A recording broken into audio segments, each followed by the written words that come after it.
this is a lot of what I do in general anyway. Try and keep the beat going, keep the rhythm going of that process, because that process is ever ongoing, and it is the process that is the purpose is the process, etc., etc. Use of language in a lot of what I do has quite a lot of importance to me, certainly, and in the respect that a lot of what I'm doing here with this channel, with the kind of stuff I do online and in the normal everyday world, inside or outside, a lot of this stuff revolves around the use of language and the importance of at least having some comprehension of what it is you're doing and how you do it, how you utilise it. Now, I don't claim any great ability at languages. Like I often caveat myself, I'm not an expert, or I've not got this, that or the other, whatever qualifications that people feel a need to have some kind of stamp of authority on stuff. Yeah, I've got various qualifications, whatever, but in the hierarchical meritocracy that seems dominant in a lot of this social media stuff, and certainly when it comes to the truth movement, it is almost like they often use the phrase elephant in the room when they talk about things like the big conspiracies. Oh, people don't want to talk about it, that's the elephant in the room. But in the same manner, that hierarchical meritocracy in the truth movement is the elephant in the room for the truth movement, or for the activist movement, or whatever you want to term it as. But that outpouring that has become that whole genre of social media activism and seeking the truth, it's a very long spectrum. But use of language, it's something that is very, very central, core to a lot of what I do.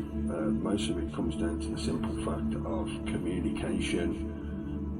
Everything we do, in one way or another, is a form of communication. The mere process of energy transmuting from one form into another is a process of communication, from the first form to the next, etc., etc. That, in a symbiotic cycle, is intrinsic to just everything. I can't simplify it any further than that to debase it into very simple terms. So communication is a vital core concept, principle, topic to get into, and how you communicate. Communication is much more than verbal. Communication is much more than just verbal. Our cognitive use of language and how many words you have in your personal dictionary, the ones that are in your head that you actually have a understanding or comprehension of what they mean and how to use them in a constructed sentence to create a meaning to pass from one person to communication. It is far beyond just that, and the topic itself spreads into so many areas to do with, in my opinion, call it the truth movement, or the seeking in some manner, whether that just be purely a day-to-day practical reasoning because of things that are going on in the world and you feel pushed to a deprivation of protest where you have to be doing something, so you're feeling a bit active, you get involved in the activist type of stuff, you start finding out about big government and big corporations and all the big nasty that they're doing, such as big pharma, big agro, lots of big. But that's one part of it, but then it progresses beyond that. Interlaced beyond that is the progression onto spiritual truth, seeking for truth in and of itself, whether that be truth to do with physical reality, the sciences, etc., how to quantify and comprehend the physical things that go on around you, that you are part and parcel of, your own biology, etc., etc., etc., into the pure metaphysical, ephemeral truths to do with pure reasoned logic concepts and ethical, moral concepts, etc., etc. Lots and lots and lots of stuff. Communication is vital, intrinsic, key to all those subjects, so to me it's big part and parcel of what we do. I say we, almost like the royal we. It's just, I know there's a lot of people out there that do focus around this kind of stuff.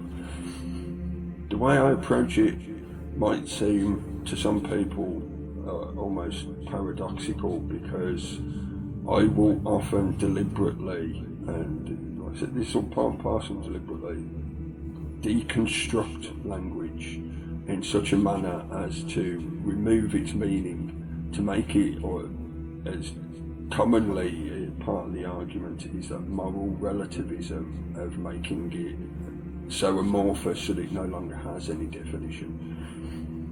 I'm not unaware of, as I say, the seeming paradoxy of that, the hypocrisy of that, because I myself am using language which requires you to have a certain meaning attached to each word so that you can comprehend what it is that I'm trying to say to you, hopefully, if I say it right, if I put the words together right.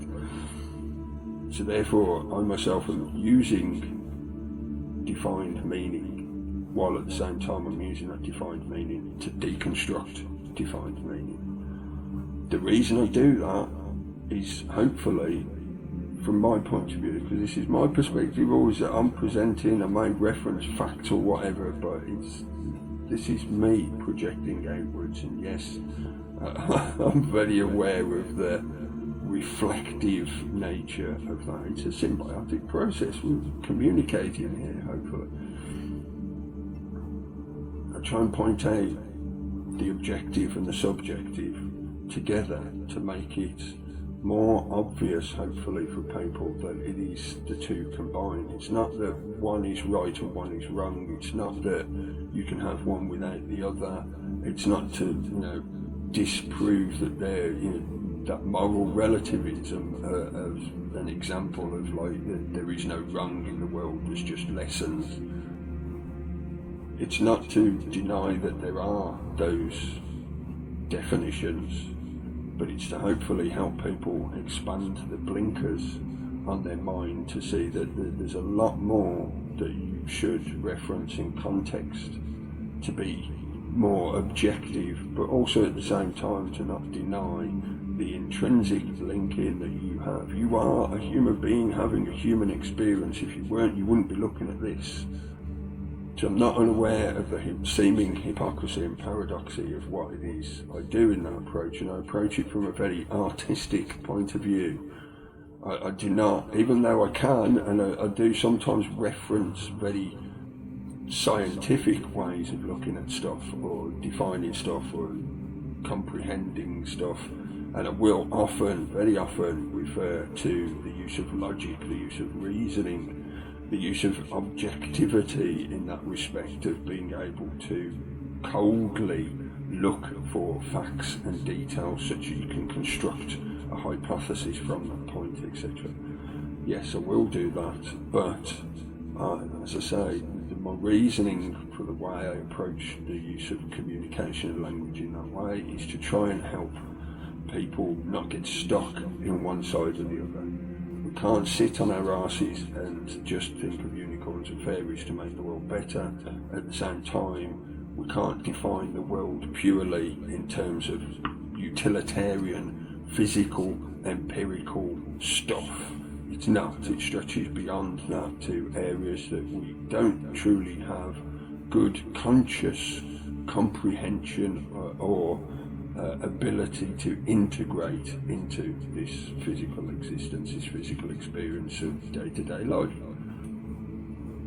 And that symbiotic duality and the being aware of and observing and rising above the duality, not denying it, not trying to live in some kind of fantasy that it isn't there. It is there. There is right and wrong. But in that use of language as well, and from my perspective, this is just sort of to hopefully codify and reiterate some of what I may have said in a wishy-washy fashion before.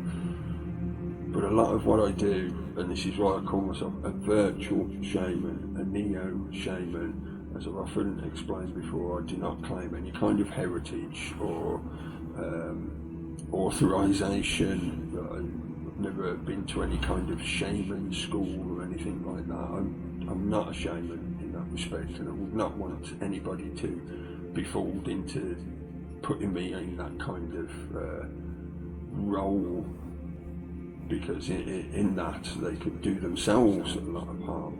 But anyway, besides all the caveats, I call myself a neo-shaman in an artistic fashion of I will utilise esoteric concepts and purposes and intentions, and I will talk a lot about the use of energy and audio, sonics, because everything is vibration. All things are energy vibrating at different frequencies. And in that shamanic sense, I will often deliberately, in my use of language, I will often deliberately, as I say, try and disassemble concepts, structures, labels, deliberately, to help people reconnect with that source of where all this stuff is coming from.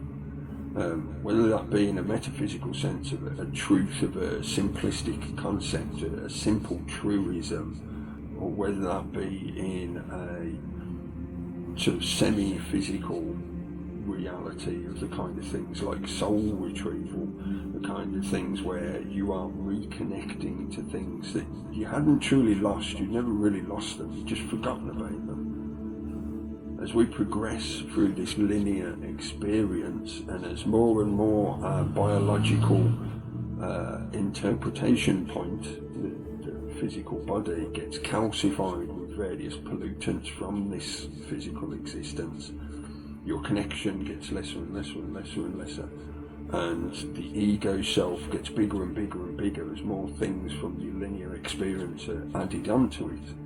You know, it's like you collect that memory and that experience and this environment, and it all becomes part and parcel of that bigger and bigger calcified lump that connects you to the physical and dilutes and reduces your connection to the original energetic, the spiritual, the source. You know, often with the use of language as well, in that respect, there can be so many connotations that are automatically attached by either just general use of language, you know, people just using words in general, personal experience, direct experience, anecdotal experience, blah blah blah blah blah, and then you have the manipulation of language, that Orwellian and the Kafkaesque control of language to manipulate your experience of your environment and direct and herd you, etc., etc.